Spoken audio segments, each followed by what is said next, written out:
എന്താ ഡോക്ടർ നിങ്ങൾക്കൊരു നിലയും വിലയൊന്നുമില്ല, നിങ്ങൾ ഇവിടെ നിന്നൊക്കെ ഒരുപാട് വീഡിയോ എടുത്തു വിടുക. പ്രിയപ്പെട്ടവരെ, നിങ്ങളൊരു കാര്യം മനസ്സിലാക്കണം. ഞാൻ എന്ന് പറഞ്ഞു കഴിഞ്ഞാൽ വീഡിയോ എടുക്കുന്ന ആളല്ല. പിന്നെ എൻ്റെ ഒരു ഹോബി എന്ന് പറഞ്ഞാൽ ഒരുപാട് പഠിക്കുക എന്നുള്ളതാണ്. അത് ഞാൻ എപ്പോഴും ചെയ്തുകൊണ്ടിരിക്കും. ആ പഠിക്കുമ്പോൾ എനിക്ക് ഒരുപാട് കണ്ടൻറ് ഉണ്ടാവും. എൻ്റെ അടുത്ത് കണ്ടൻറ്റിന് ഒരു ദാരിദ്ര്യവുമില്ല. 1000 കണ്ടൻറ് ഉണ്ടാക്കണം എന്നുള്ളത് അതിനും കണ്ടൻറ് എൻ്റെ കയ്യിലുണ്ട്.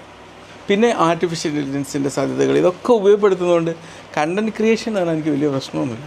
പക്ഷേ എഡിറ്റിങ്ങിന് കുറച്ച് പ്രശ്നങ്ങളുണ്ട്. കാരണം എനിക്ക് കുറച്ച് ടൈം എടുക്കും. അതുകൊണ്ട് അതും ഒഴിവാക്കാനുള്ള പരിപാടികൾ ഞാൻ അതിനനുസരിച്ചൊക്കെയാണ് വീഡിയോ ചെയ്യുന്നത്. അപ്പോൾ കഴിഞ്ഞ ദിവസം പ്രഷർ കുറക്കാൻ വേണ്ടിയുള്ള എക്സസൈസിനെ കുറിച്ച് ഒരു വീഡിയോ ഇട്ടപ്പം അതെനിക്ക് പെട്ടെന്ന് ഒരു അമേരിക്കൻ ജേർണൽ ഓഫ് കാർഡിയോളജിയിൽ വന്നൊരു ഇൻഫർമേഷൻ കണ്ടപ്പോൾ അത് ഇംപ്ലിമെൻറ്റ് ചെയ്യണമെന്ന് തോന്നി. എനിക്ക് അതിനെക്കുറിച്ച് ഐഡിയ ചോദിച്ചു. എൻ്റെ മുമ്പ് കണ്ട അടുത്ത നമ്മളെ ഇവിടുത്തെ സുഹൃത്തിനെ വിളിച്ചിട്ട് ഞാൻ പറഞ്ഞു നമുക്ക് ഒരു വീഡിയോ ചെയ്യാം, ഇങ്ങനെ ആക്കാമെന്ന് പറഞ്ഞു. അപ്പം തന്നെ അത് ഇംപ്ലിമെൻറ്റ് ചെയ്തു.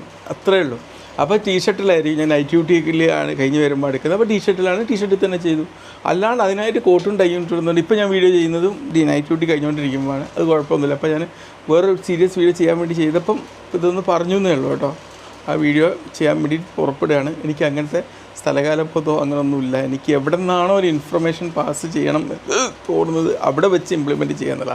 നമ്മുടെ ലൈഫ് വളരെ ഷോർട്ടാണ്. വലിയ ലൈഫൊന്നുമല്ല നമ്മളുടെ, കൊച്ചു ലൈഫാണ്. ഈ കൊച്ചു ലൈഫിൽ കൊച്ചു സന്തോഷങ്ങളൊക്കെ നിറവേറ്റാൻ, കൊച്ചു ഇഷ്ടങ്ങളൊക്കെ പൂർത്തീകരിക്കാൻ ഇങ്ങനെയൊക്കെ തന്നെ നടക്കുള്ളൂ. അല്ലാതെ ഇതിനൊക്കെ ഒരു പെർഫെക്റ്റ് ടൈം കാത്തിരുന്നാൽ നമുക്കൊരു കൊച്ചു സമയം കിട്ടില്ല.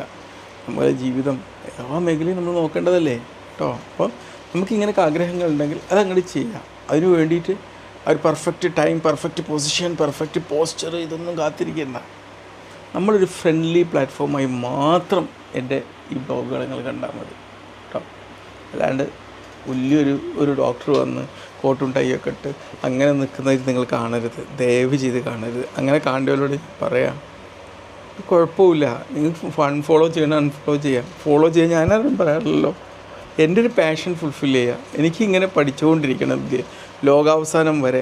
എന്നാൽ ലോകാവസാനം നമ്മളൊരാളെ അവസാനം തന്നെയാണല്ലോ ലോകാവസാനം അല്ലേ.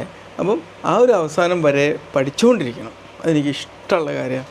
അത്രയ്ക്ക് ഇഷ്ടമാണ്. ഞാൻ കണ്ണിൻ്റെ ഓപ്പറേഷൻ കഴിഞ്ഞ് റെസ്റ്റ് എടുക്കുന്ന സമയത്തും 16 ഓൺലൈൻ കോഴ്സുകൾ ഞാൻ ചെയ്തിട്ടുണ്ട്. അത് ബോർഡിൽ ഡിസ്പ്ലേ ചെയ്യണമെന്നല്ല, മനസ്സിലായില്ലേ, മറ്റുള്ളവരെ ബോധിപ്പിക്കാനല്ല, നമ്മളെ ഉള്ളിൽ ഇത് ബോധിപ്പിക്കാൻ. ഞാൻ പെർഫെക്റ്റ് ആണെന്ന് ഞാൻ പറയുന്നില്ല. ഇംപെർഫെക്ഷൻ ഒരുപാടുണ്ട്. ആ ഇംപെർഫെക്ഷനോടെ തന്നെയാണ് ഞാൻ പോകുന്നത്. ഒരു കുഴപ്പമില്ല. ഈ പെർഫെക്റ്റ് ആവാനൊന്നും കാത്തിരുന്നാൽ ജീവിതം നമുക്ക് പിടുത്തം കിട്ടൂല. ജീവിതം അങ്ങ് തെന്നിപ്പോവും. പെർഫെക്റ്റ് ആവാൻ ആർക്കും പറ്റൂല. ഒരു പെർഫെക്റ്റ് ആയിട്ടുള്ള മനുഷ്യനെ കാണെങ്കിൽ നിങ്ങൾ ആ മരിച്ചു കിടക്കുന്ന ഷേപ്പില്ല, അവൻ പെർഫെക്റ്റ് ആയിരിക്കും. 0 എംപ്റ്റിനെസ് ആയിരിക്കും. അതേ നടക്കുള്ളൂ. നമുക്ക് നടക്കൂല. ജീവിക്കുന്ന മനുഷ്യൻ പെർഫെക്റ്റ് ആവാൻ ഇറ്റ്സ് നോട്ട് പോസിബിൾ. അതുകൊണ്ട് അങ്ങനെ കാത്തിക്കരുത്. ദയവ് ചെയ്ത് തെറി പറഞ്ഞ എല്ലാവരും കൂടുതലായിട്ട് ഞാൻ സമർപ്പിക്കുകയാണ്. ഓക്കെ, കാരണം എല്ലാവരോടും മറുപടി പറയാൻ പറ്റില്ല, സമയമല്ല. പിന്നെ കണ്ണിന് സ്ട്രെയിൻ വരാതിരിക്കാം. അധികം സോഷ്യൽ മീഡിയ എനിക്ക് ഉപയോഗിക്കാനും പറ്റില്ല. വാട്സപ്പൊക്കെ ഒരു 10 മിനിറ്റ്, ഫേസ്ബുക്കിൽ ഒരു 30 മിനിറ്റ്, അതിലേറൊന്നും എനിക്ക് ഉപയോഗിക്കാൻ പറ്റില്ല. പക്ഷേ പോസ്റ്റ് ഞാൻ അപ്ലോഡ് ചെയ്യും. അതെനിക്ക് ഇഷ്ടമാണ്. പോസ്റ്റ് അപ്ലോഡ് ചെയ്യും മീൻസ് പോസ്റ്റ് ക്രിയേറ്റ് ചെയ്യുന്ന ചലഞ്ച് ഉണ്ടല്ലോ, that is N excellent and exciting. നമുക്കിങ്ങനെ പഠിച്ചുകൊണ്ടിരിക്കാം. പുതിയ അറിവുകളുടെ ലോകത്തൂടെ ഇങ്ങനെ വിരഹിച്ചുകൊണ്ടിരിക്കാം. എത്ര രസമാണെന്ന് അറിയാമോ. ഭയങ്കര എക്സൈറ്റിങ് ജേണിയാണത്. പഠിച്ചു നോക്ക്, ഇപ്പോൾ കാണാം. സ്കൂള് പൂട്ടിയ സമയത്ത് പൂട്ടി വെക്കേണ്ടതല്ല നമ്മളെ പുസ്തകങ്ങൾ. ആ പുസ്തകങ്ങൾ പഠിക്കാനുള്ള ഇൻസ്പിറേഷനാണ് നമുക്ക് സ്കൂളുകളിലെ പുസ്തകങ്ങൾ നൽകുന്നത്. ആ ഇൻസ്പിറേഷൻ എന്ന് പറഞ്ഞാൽ അത് നമ്മുടെ ലൈഫ് ലോങ് ഇൻസ്പിറേഷനാണ്. ഓക്കെ.